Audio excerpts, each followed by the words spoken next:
Hey guys, we are continuing with chemical bonding. Now when we are talking about chemical bonding, we have already discussed what are the basic types of bonding, like the covalent bonds, like the ionic bonds, the expanded octet, the complex we have not discussed about. So they are the basic bonds.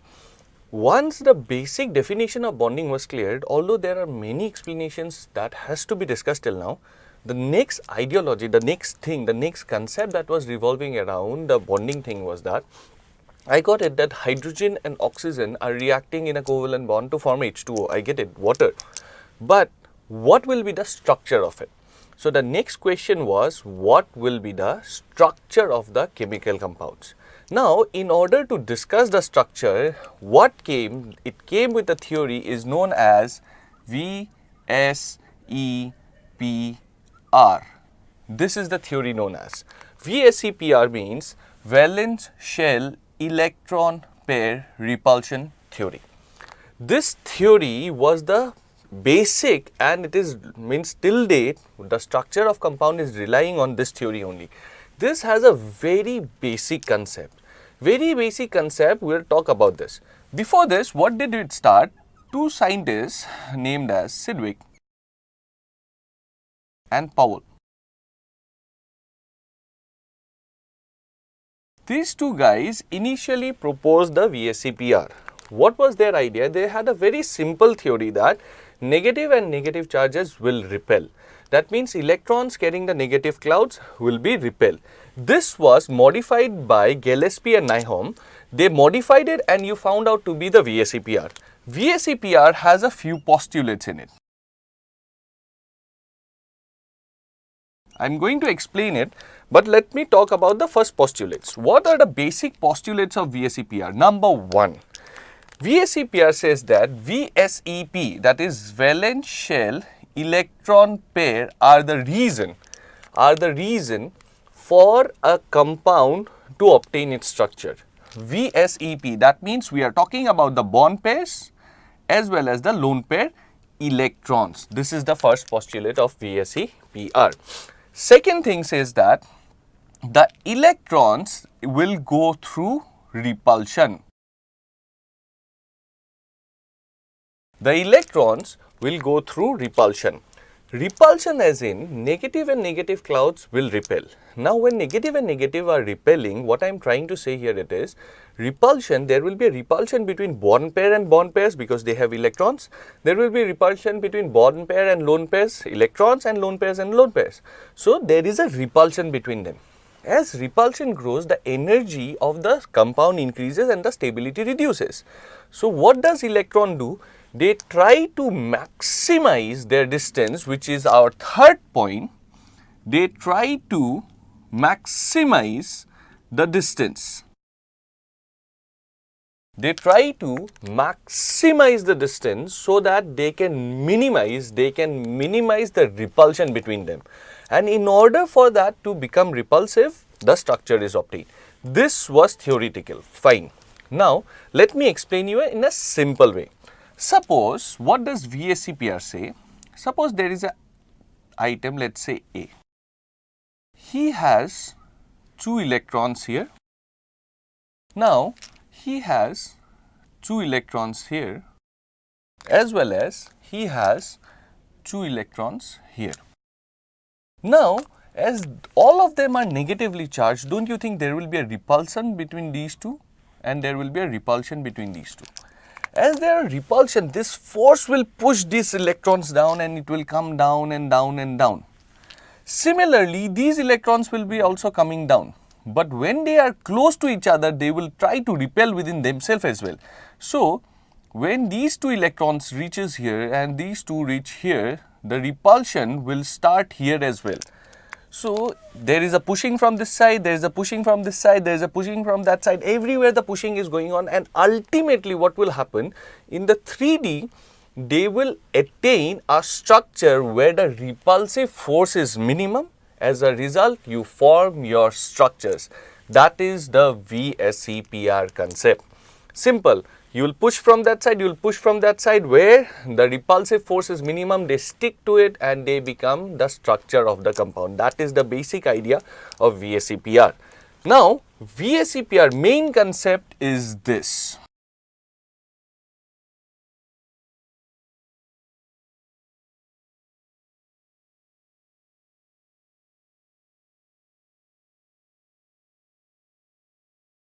This is the basic idea of VSEPR.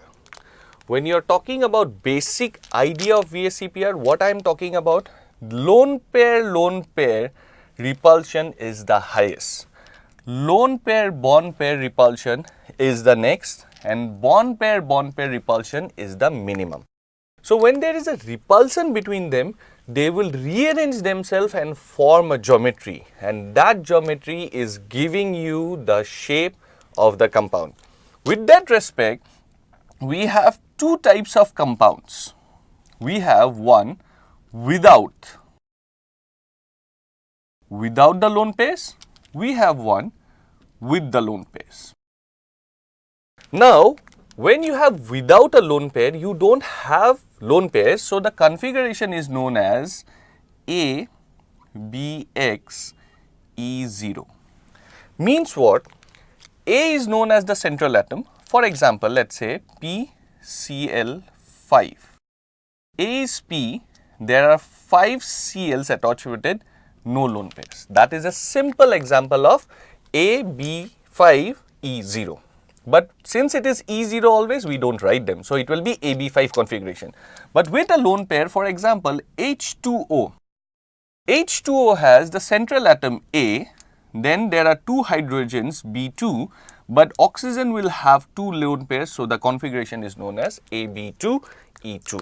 So, this is the basic configuration with it.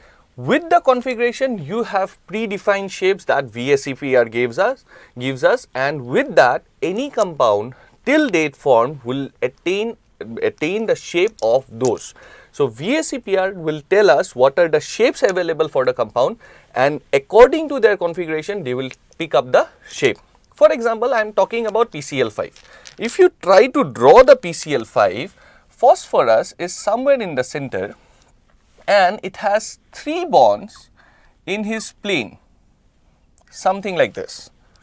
If he has 3 bonds, that means 3 chlorines are like this, and he has 2 on the topwards. So, ultimately what you form is a shape like this.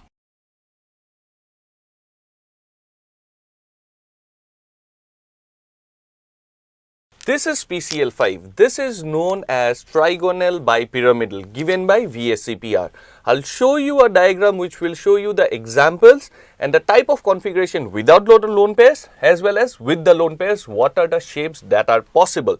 Now, if you ask me draw the H2O is something like this. See, all of them here are bond pairs. There is no lone pair available. Since there is no lone pair available, it attains this configuration, that is AB5, and it is trigonal bipyramidal.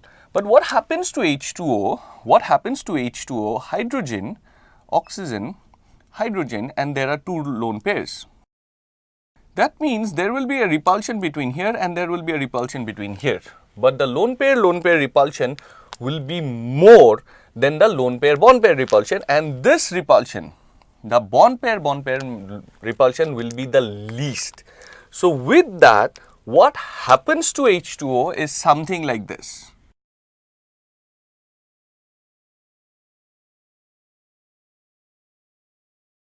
This is what the H2O looks like. Although this is looking like a 2D, in 3D it goes behind to attain the maximum distance. The shape of H2O is bent. This is bent. So, this has a configuration of A, B2, E2. So, with this configuration you get a bent structure. Here you have AB5. With that configuration you get trigonal bipyramidal structure. So, VSEPR gives you the shape of the compounds. In the following you will see the different types of diagrams which is the VSEPR saying without the lone pairs as well as the with the lone pairs and the structure that you attain. So, the structures are fixed, the compounds will attain a configuration. With that respect, VSEPR will tell us what structure the compound is having. So, this is the VSEPR theory, basic about it, which help us to understand the structure of a chemical bond.